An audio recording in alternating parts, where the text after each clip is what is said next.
Glória a Deus, mais uma semana para a glória do nosso Senhor e Salvador Jesus Cristo, este culto online, neste culto de ensino, na comodidade das nossas casas, nas nossas cobertas, para a glória do Senhor.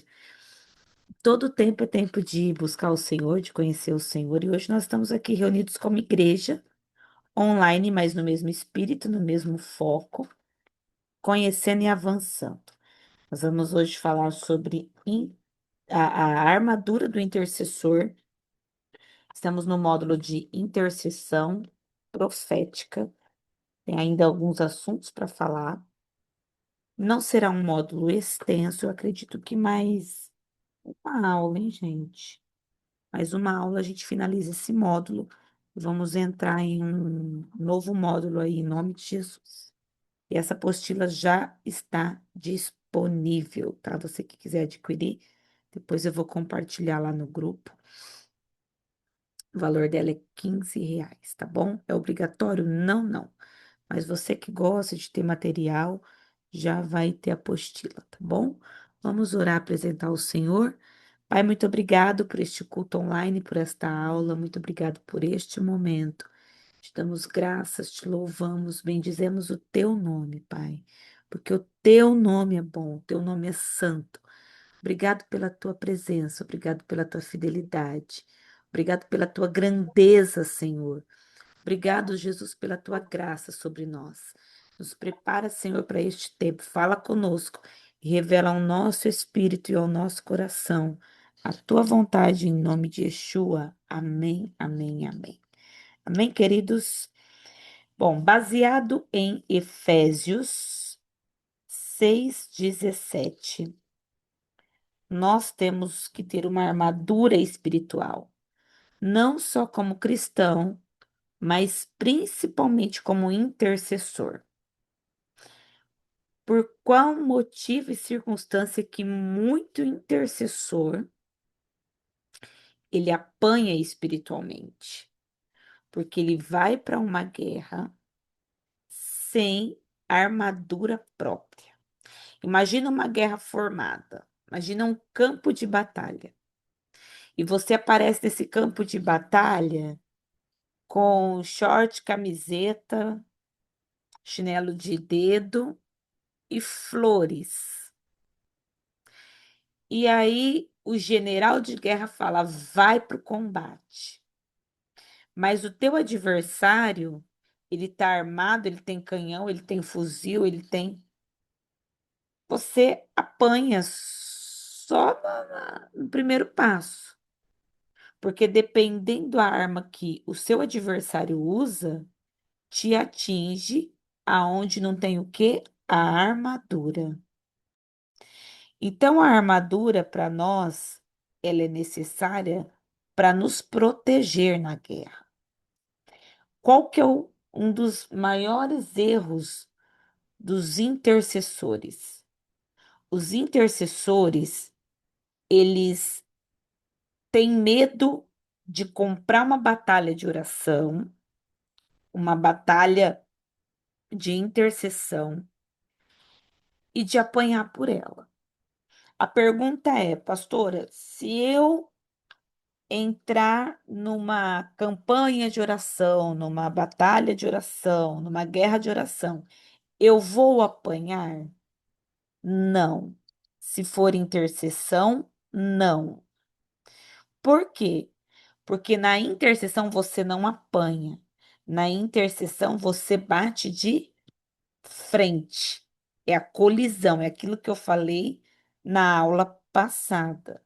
Então você vai sentir um impacto, porque a interseção faz você vir numa velocidade, mas você não apanha, você sente o impacto. Você vai bater o quê?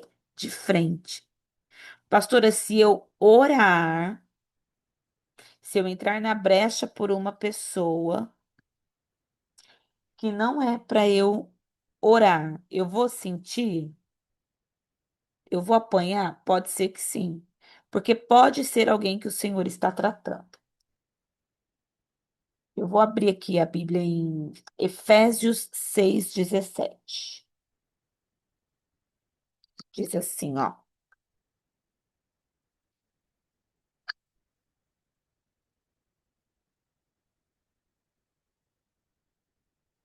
Tomai também o capacete da salvação e a espada do Espírito, que é a palavra de Deus.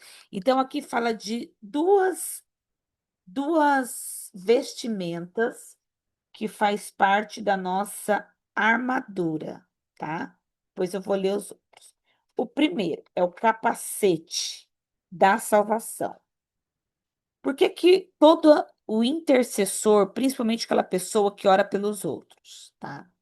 O intercessor, ele não faz uma oração por si, ele compra uma guerra alheia de igreja, cidade, nações, pessoas. A gente vai falar disso um pouquinho depois. Tá? O capacete, ele protege a mente. Por que que a gente, como cristão, tem que proteger a nossa mente? Você tem que proteger a tua mente da dúvida do diabo em meio à guerra. Porque no meio das nossas guerras, nós começamos a duvidar que Deus é conosco. Porque a gente se sente o quê na guerra? Sozinho. Nos sentimos desamparados, nos sentimos esquecidos. Então, o diabo ele lança o quê? Dúvida na nossa mente. E a cabeça, simbolicamente, na Bíblia, ela representa a pessoa inteira. Você vê que a Bíblia fala o quê? Que Cristo é o cabeça, né, da igreja, ele é o todo da igreja, porque ele é a essência da igreja, é a parte principal da igreja. A cabeça é a parte mais essencial de uma pessoa. Você vê que a unção, quando ela é derramada numa pessoa, né, quando você vai consagrar uma pessoa, unção, eu falo nível de consagração. Ela não é derramada no corpo, ela não é derramada nas mãos, ela é derramada onde? Na cabeça. Porque a cabeça da pessoa representa quando ela está sendo abençoada. Deixa eu ver como que eu coloquei aqui. As pessoas colocavam as mãos na cabeça de uma pessoa quando ela estava sendo abençoada. Qual que é a referência disso? Mateus 19:15. Mateus 19:15 fala disso. Deixa eu abrir lá para vocês verem.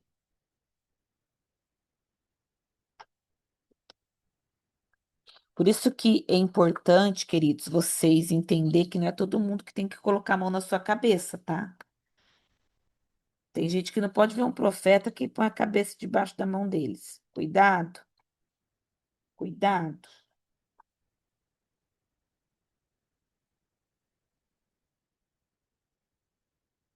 Mateus, eu falei, 19:15. Vamos lá.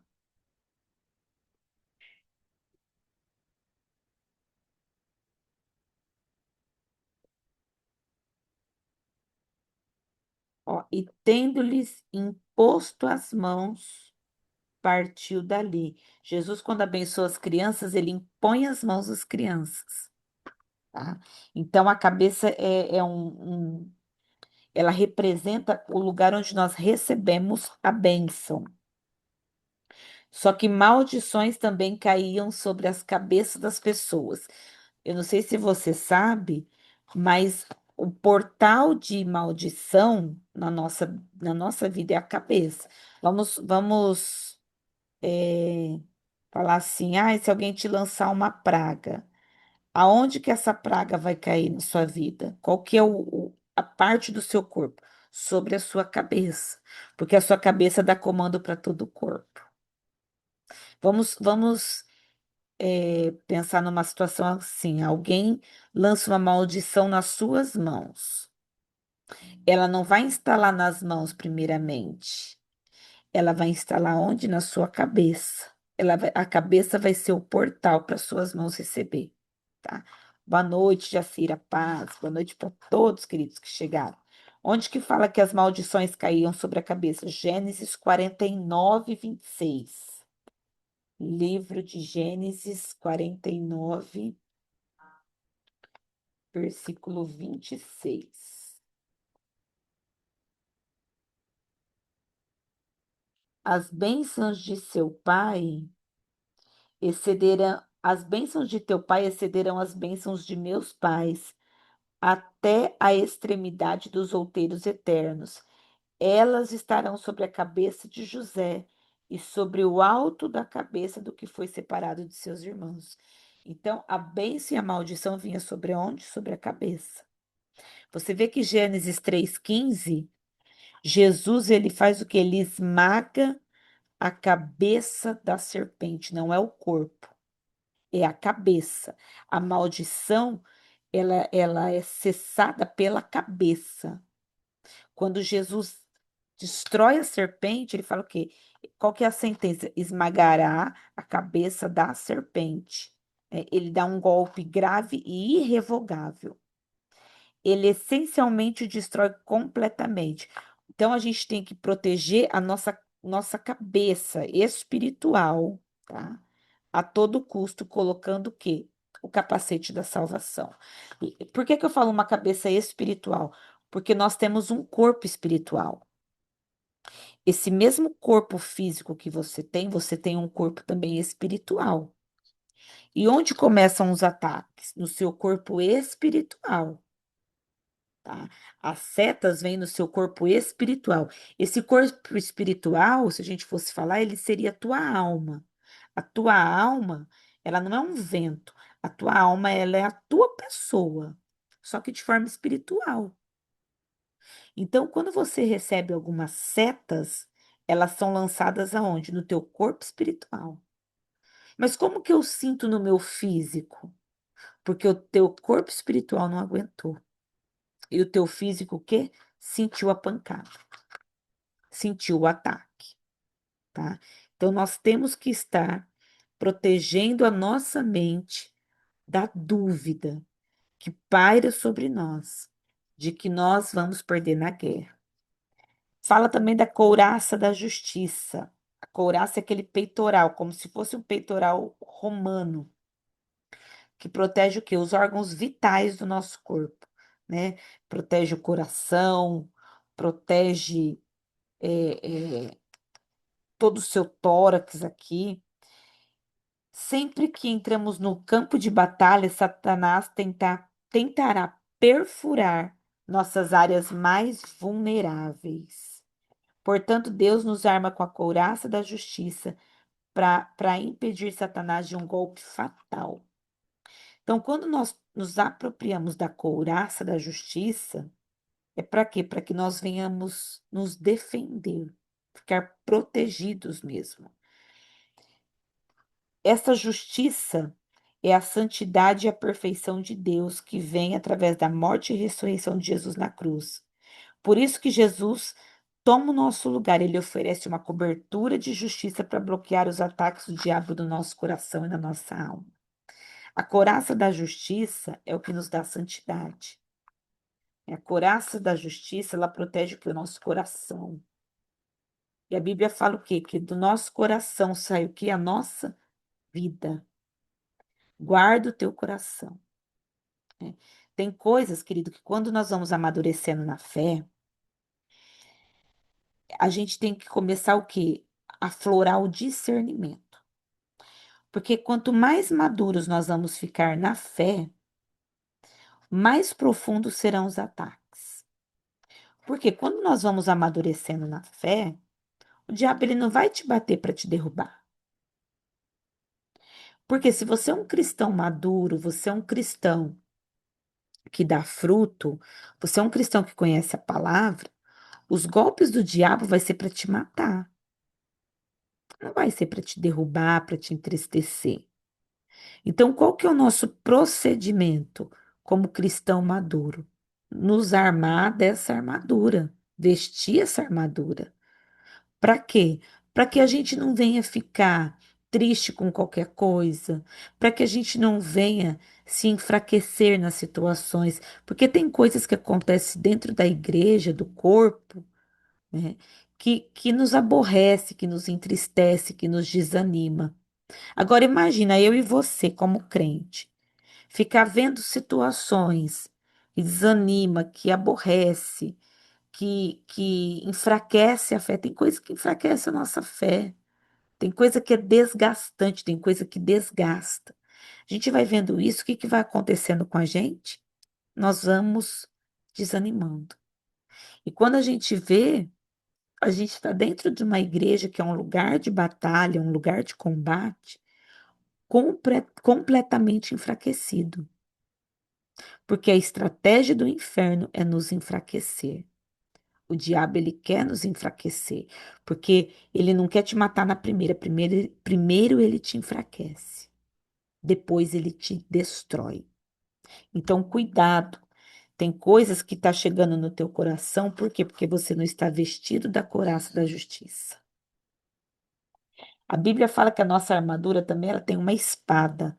A espada do Espírito, está lá no livro de Efésios, capítulo 6, versículo 14. Vou ver aqui. Efésios 6,14.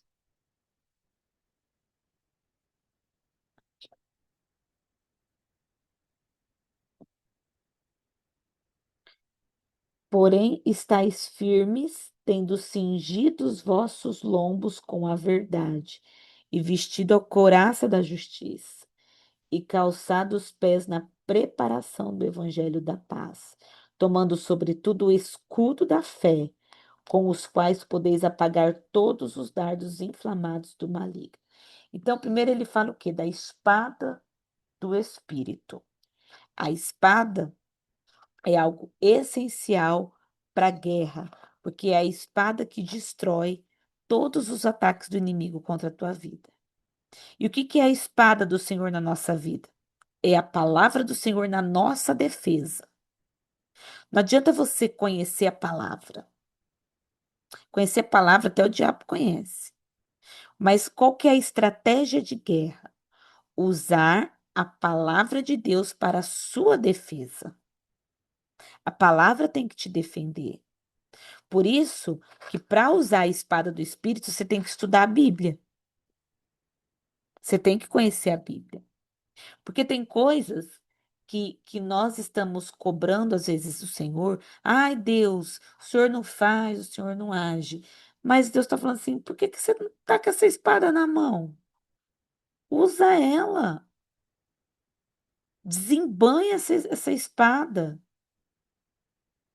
Para usar essa espada, a gente precisa conhecer. E quando a gente conhece a palavra, a gente deixa o Senhor agir na nossa vida. Como que eu vou saber usar a espada? Conhecendo a palavra, se sujeitando a ela. Porque hoje a gente quer os nossos direitos, mas nós não conhecemos os nossos deveres. E qual que é o nosso problema? Nós não usamos as nossas armas na hora que nós devemos usar. Aí nós questionamos o Senhor, questionamos a igreja, questionamos tudo. Enquanto Deus está falando assim, ó, você está com as armas na mão, você está vestido para a guerra, vai lá e luta. Mas tem hora que a gente está com a espada na mão e não sabe nem o que fazer com ela, né? Outra arma do Espírito, que faz parte da nossa armadura, o escudo da fé. O escudo, ele fala do quê? Da confiança inabalável no Senhor. É o escudo da fé que protege a nossa vida contra as mentiras e o engano do diabo. E acredite, o diabo vai enganar você, vai mentir para você o dia todo. Todos os momentos ele vai atirar contra a tua vida. Tentação, angústia, dificuldades, perseguições, maus pensamentos, sentimentos ruins. Isso é o quê? São ataques à fé. São dardos que ele usa inflamados, né, setas inflamadas com fogo, para incendiar o nosso coração de dúvida, para colocar em nós desejo contrário à palavra de Deus. Porque a intenção de Satanás é fazer com que os cristãos acreditem nas mentiras dele, desconfia da promessa de Deus e desobedeça à vontade de Deus. A mesma estratégia do Éden. Como que ele alcançou? Como que a serpente alcançou a Eva? Colocando o quê? Mentira, fez ela acreditar numa mentira, fez ela desconfiar da promessa de Deus e fez em seguida ela desobedecer a Deus. Então, uma pessoa, quando ela desobedece, primeiro, ela ouviu uma mentira do diabo. Por que que essa mentira do diabo entrou nos ouvidos espirituais dela? Porque ela não usou o escudo da fé. E a fé é o quê? É crer naquilo que não existe, como se já existisse. A fé não é fácil, não, queridos. A fé é um dom. Um dom que nós recebemos uma porção e nós temos o quê? Que manifestar para ele crescer a cada dia. Mas a Bíblia ainda fala que a nossa fé, mesmo pequena, como um grão de mostarda, ela é capaz de mover os montes. Então, se você está passando alguma dificuldade, alguma guerra, alguma batalha espiritual, usa a tua armadura. Dos componentes da nossa armadura também. Lombos cingidos da verdade. Ou é você está com o cinturão da verdade. Por quê? Quando o diabo atinge a vida de uma pessoa, a verdade da palavra não entra dela. Então, o que acontece? Ela vai estar com toda a armadura desprotegida. E o cinturão, ele prende a armadura. Um cinto, ele prende a calça, ele prende, né, a roupa de uma pessoa. As couraças, antigamente, elas eram longas, próximas ao joelho. Então, eles colocavam o cinto para quê? Para prender, fixar a armadura no corpo. Como que nós vamos conseguir vencer as nossas guerras? Tendo a verdade fixada em nós. E tem horas que na nossa guerra espiritual parece que nós estamos perdendo. Parece que nós estamos enfraquecidos. Parece que nós estamos sendo golpeados a ponto do Senhor não nos ajudar na guerra. Só que quando você toma posse da verdade, o que que é a verdade? A palavra. Queridos, as pessoas querem vencer as guerras hoje sem o quê? Sem a palavra. E sem a palavra ninguém vence. Sem a palavra a gente não consegue. Por isso, se é, você é salvo, você é filho, você é alguém que o Senhor chamou, não adianta você querer correr. Sem a palavra você não vence. Não é de qualquer forma as nossas lutas. A única forma que nós vamos vencer é usando da armadura do Espírito e dependendo completamente do Senhor. Outro componente da nossa armadura espiritual, os pés calçados no Evangelho da Paz. A função da armadura é o quê? Proteger. Para que que eu tenho que estar com os pés calçados no Evangelho da Paz? Para você não machucar. A armadura, né, essa bota que calça os seus pés, ela protege os seus pés de serem machucados. Por quê? Pés machucados na guerra faz você parar de avançar. Quando você está com um sapato que está machucando ou você está com o teu pé machucado, você não consegue andar muito. Você fica o quê? Limitado. E pés que foram machucados na guerra, eles não conseguem avançar. Então, quando você está com a armadura, você consegue entrar em qualquer solo. Porém, com pedras ou espinhos, você tem que estar calçado com o Evangelho da Paz. Por isso, assim, ó, como que eu vou me armar disso tudo? Entendendo que na tua oração você sai vencedor. Tem que ter isso na tua mente. O que que eu faço para mim não me machucar na caminhada? Fale do reino. Porque os evangelhos da paz é o quê? Para anunciar. Quando eu coloco essas composições da minha armadura, eu tenho que tomar posse como? Anunciando o evangelho. Não só orando, mas falando do reino. Porque tem hora que a gente ora no secreto, mas nós não manifestamos a nossa identidade cristã no público. Tem coisa que a gente é um crente muito bom no secreto, mas no público, à vista, no social, a gente é aquele crente anônimo. Ninguém sabe que você é do manto, ninguém sabe que você é profético, ninguém sabe que você ora. Quando que você vai ser considerado um crente assim, ó, topzera, que você tá com cara de crente? Quando as pessoas começarem a pedir oração para você. Falar assim, ó, ora por mim, me ajuda em oração. Porque quando alguém olha para você e fala, me ajuda em oração, ela está vendo um intercessor em você. Ela está vendo um soldado de Cristo em você. Isso só você olhar para tua vida e para qualquer um que você pede oração, não é? Tem gente que pede, tem gente que não dá para tirar de base. Mas quando você tem discernimento espiritual, você não pede oração para qualquer um. Você deixa o teu espírito sensível para ter o sentido de quem é de Deus e quem não é. Porque você pode julgar o espírito. Você não precisa ir lá para qualquer um que se diz que é, entendeu? Então, use essa armadura. Por quê? Porque todo intercessor, ele vai caminhar debaixo de uma visão. Aprenda uma coisa. Como que eu vou me tornar intercessor? Sabendo que você tem que orar. Você não vai orar aleatoriamente. Ah, eu sou intercessor, eu vou orar para qualquer coisa. Não. Você sabe o para que você tem que orar. Como que eu sei? Por causa da voz que você ouve. Porque todo intercessor, ele é movido pelo ouvir.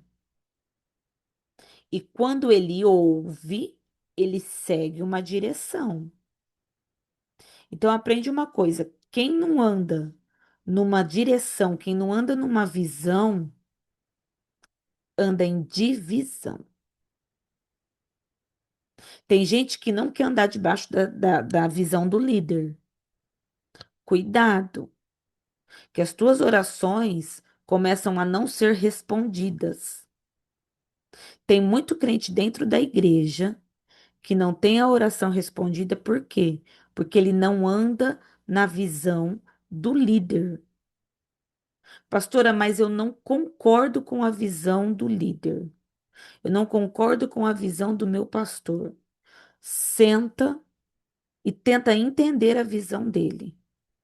Pede para ele te explicar, nem se for detalhadamente, qual que é a visão de trabalho, qual que é a visão do mover da igreja, para onde a igreja está caminhando, qual é o propósito. Porque quando você entende a visão, você anda nela, você começa a ser um intercessor. Você começa a andar com um propósito e você entra numa visão e começa a ser abençoado por ela. Vou te provar isso na Bíblia. Aquela passagem em que Moisés, ele manda Josué para a guerra. Ele fala: Josué era servo de Moisés. Josué, você vai para a guerra e eu vou ficar orando por você. A Bíblia fala que enquanto Moisés estava com as mãos levantadas, Josué ganhava. Josué estava lutando. Moisés estava com a mão levantada. Só que quando Moisés abaixava a mão, Josué perdia. Aí a Bíblia fala que Ur e Arão percebeu isso. O que que eles foram fazer? Eles não foi sentar na cadeira de Moisés. Eles foram segurar as mãos de Moisés. Por quê? Porque a guerra de Josué era longa. Agora eu te pergunto, o que é que fez Josué vencer? Foi a mão cansada de Moisés ou foi ele lutar no campo de guerra? Quem que pode me responder? Abre o microfone e me responde. O que fez Josué vencer? Foram as mãos de Moisés ou foi ele ter lutado? Ah, ele venceu porque ele lutou. Não, ele venceu porque Moisés orou por ele. O que que vocês acham? Foi a obediência? Tá, foi uma obediência. Agora pensa comigo, Édipo, vem comigo. Ele obedeceu por quê?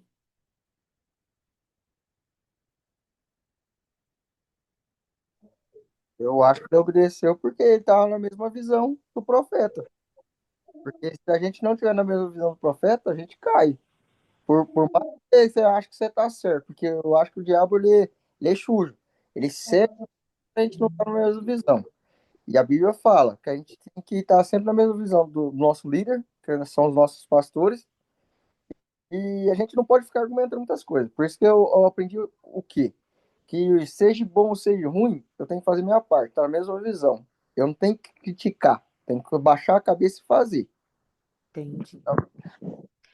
Tá certo, mas eu queria uma outra coisa. Por que que Josué lutou? Por que que ele obedeceu? A Dai queria falar, acho que a Dai e a Gabi quiser abrir o microfone. Eu ia falar que foi pelas mãos, né, levantadas, porque na Bíblia também fala que quando Moisés abaixava as mãos, ele perdia. Sim, Então, a intercessão de Moisés que fez ele vencer a guerra. É o que eu entendi. sim. Foi a intercessão de Moisés que fez ele vencer. Porque, ó, vamos pensar a situação. Por que que ele lutou? Ele obedeceu? Ele obedeceu. Ele obedeceu por quê? Porque ele ouviu. Ouviu quem? O líder dele. Então, ele ouviu e entrou na visão. Ele falou assim: Moisés, o que que eu tenho que fazer? Moisés falou assim: você tem que lutar. Então, ele foi para a guerra e ele lutou.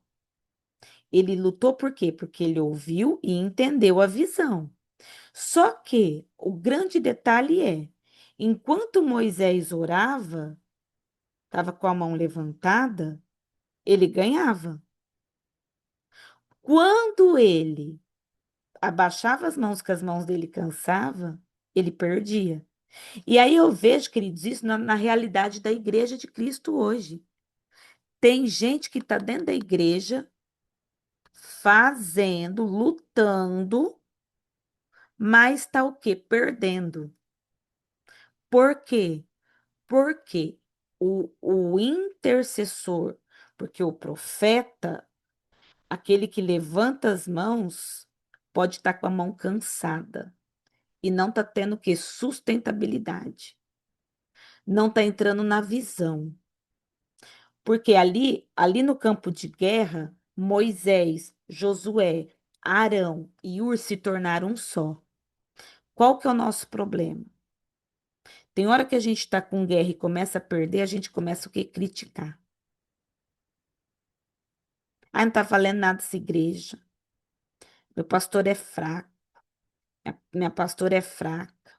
Esse lugar é ruim. Porque o lugar, muitas vezes o lugar só é bom pra gente quando a gente tá ganhando. Muitas coisas para nós só é válido quando tá vencendo, quando tá, ó, na primavera e no verão. Outono e inverno tem gente que não aguenta o espiritual. Porque na hora que a coisa começa a desmoronar, na hora da guerra, na hora que a mão do sacerdote cansa, aí não serve. Então, o que faz Josué vencer a guerra não é ele ter lutado. Isso é um alerta para nós. Porque tem coisa que a gente pode lutar, mas se a gente não tiver ali, ó, o profeta com a mão estendida, nós não vamos vencer, não. Então, qual que é o nosso papel?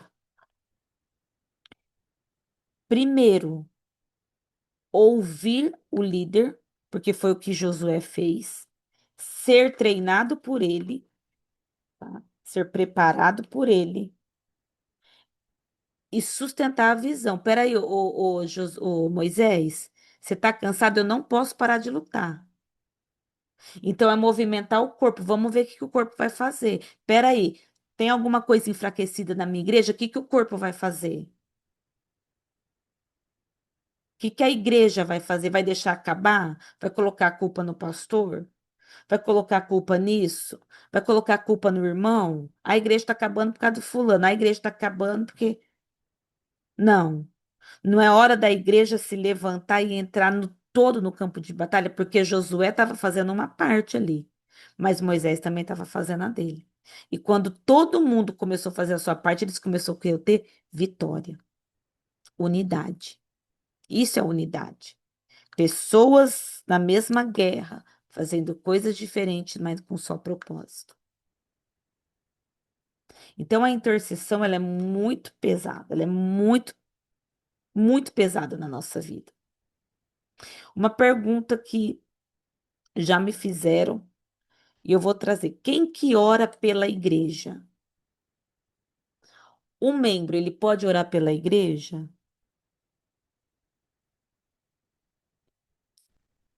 Você que é membro, eu sou membro de igreja também. Eu sou membro da minha igreja. Eu posso orar pela minha igreja? Sim ou não? Sônia falou que deve orar sim. Vamos lá. Semana passada eu falei sobre orar pelos lugares, né? Vocês viram que Israel está em guerra. Devemos orar por Israel, sempre. Israel tem que estar nas nossas orações. Mas, como intercessores, orem pelos justos que há em Israel. Porque tem gente lá que não é justo. E quem não é justo vai entrar no juízo de Deus, tá?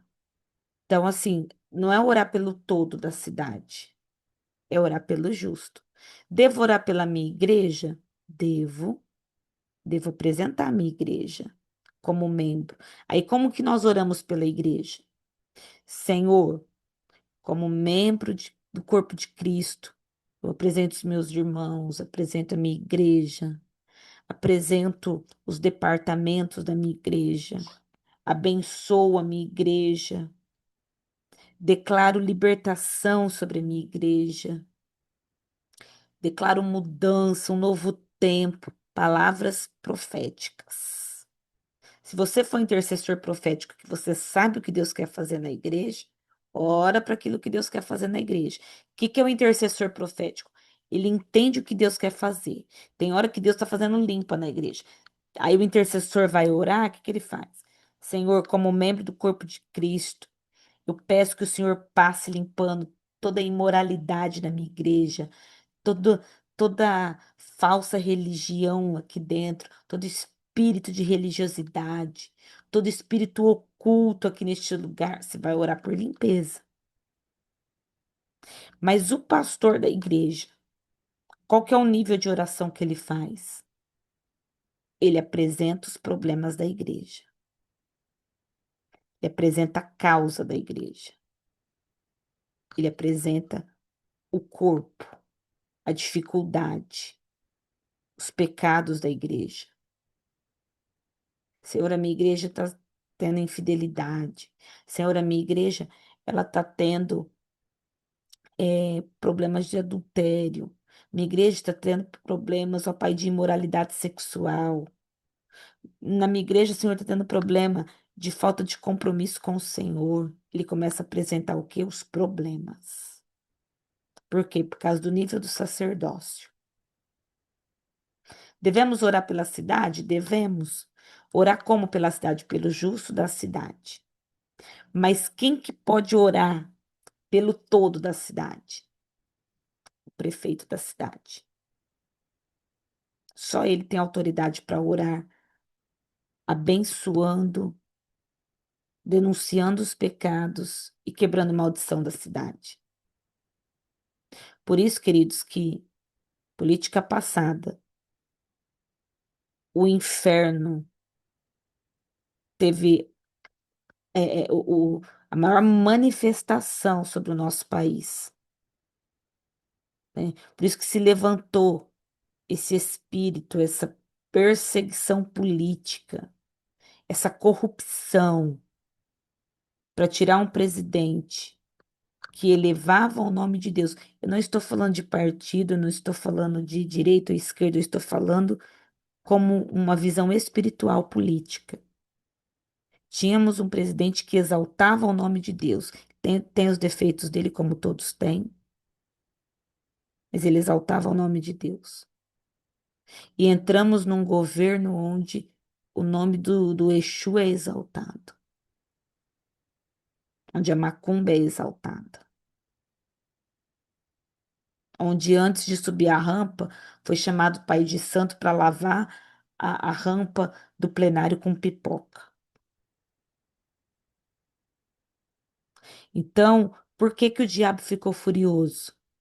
Porque o presidente da nossa nação estabeleceu dias de jejum. O presidente da nossa nação exaltou o nome de Deus. Por que que o diabo tem cegado os cristãos na política? Falando que política é do diabo, política não é para falar em igreja, que política não sei o quê. Tem cegado as pessoas por quê?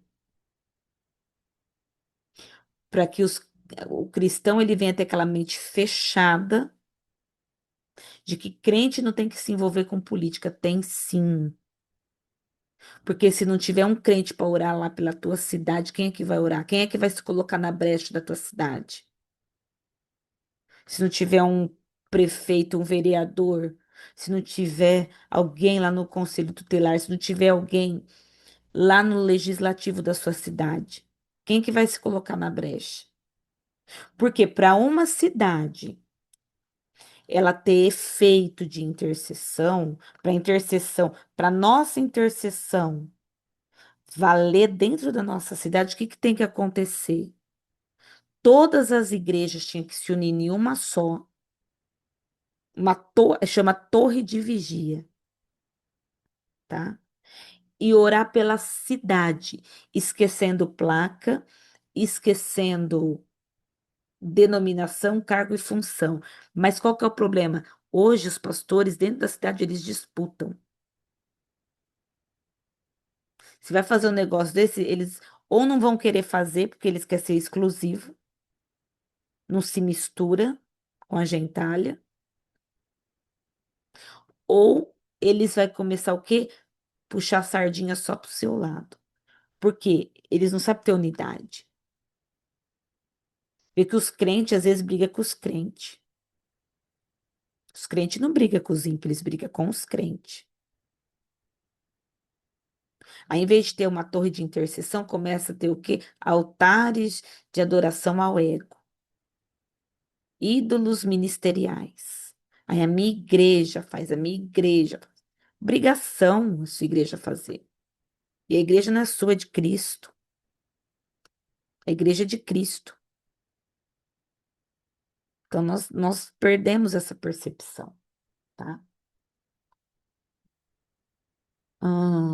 Então, na intercessão, primordial é as mãos do profeta levantar. A questão é, o que que você tem que pensar? O profeta que Deus levantou na tua vida está orando por você? Ah, pastora, meu pastor tem que orar por mim. Que tipo de soldado você é?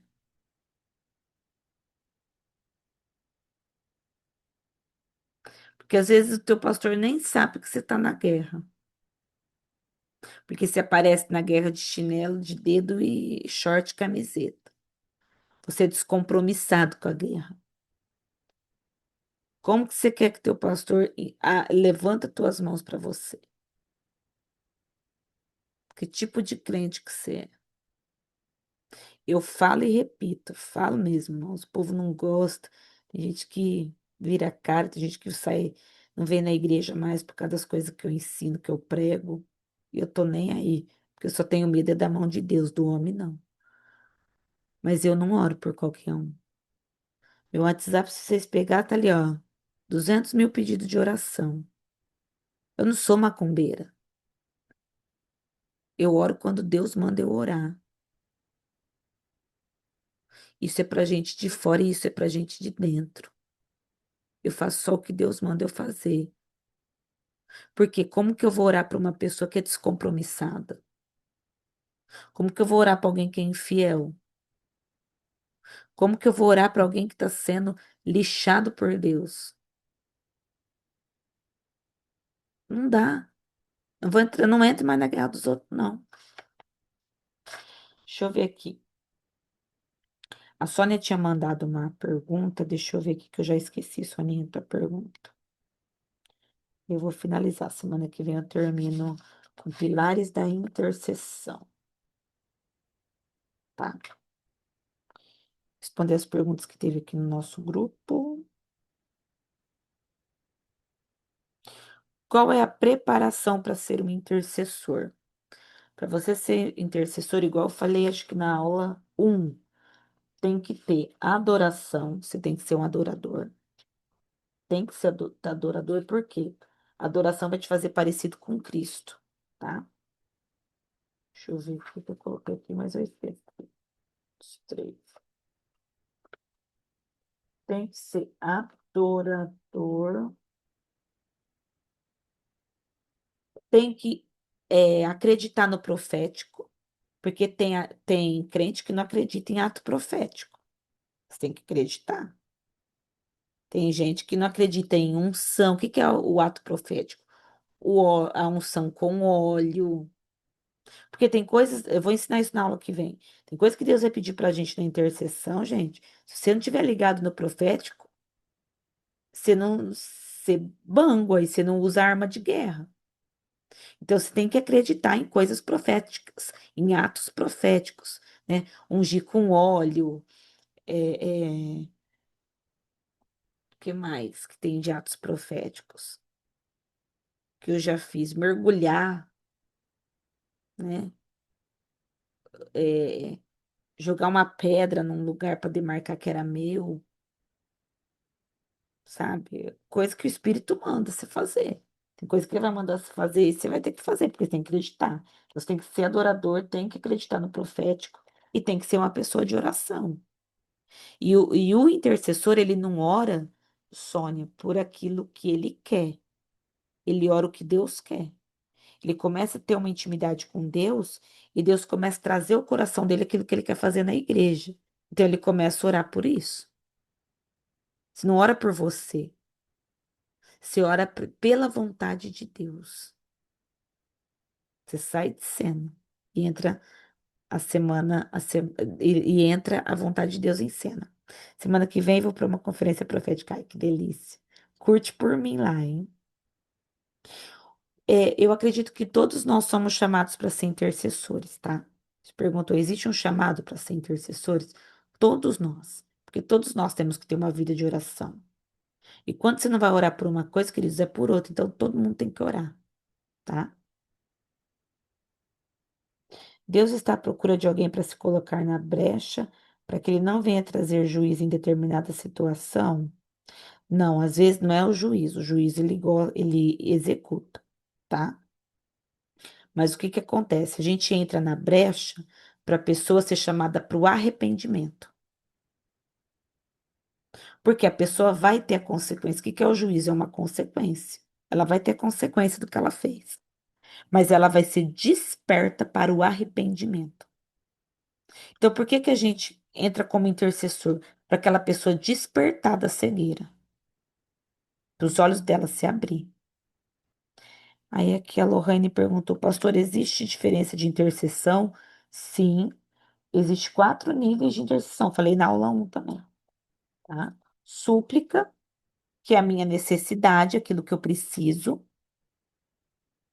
Oração, que é o que eu levo para Deus, a intercessão, que é a guerra que eu compro, né? É aquela oração de guerra, e ação de graças, que é a oração de gratidão.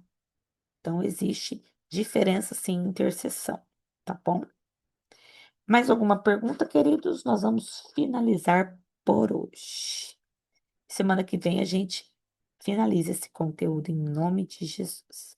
Se alguém tiver alguma pergunta, faça. Senão já vai ligando suas câmeras que nós vamos orar. Em nome de Jesus. Então vamos orar? Pai, muito obrigado pela tua bondade, pela tua graça, pela tua presença. Obrigado por cada aluno aqui, Senhor, e aqueles que ainda ouvirão participarão desta aula. Os abençoe com a tua graça, com as tuas promessas, com a tua rica bênção. Em nome de Yeshua, eu os abençoo, Pai, em nome do Pai, do Filho e do Espírito Santo. Amém. Liga a tua câmera, vamos tirar uma foto bonita desse dia de frio. Vamos tirar foto, deixa eu esperar a galera a ligar a câmera. Isso. Sorriso no rosto. Vamos lá, no 3, hein? 1, 2, 3. E Deus abençoe, queridos. Até semana que vem, em nome de Jesus. Fica com Deus.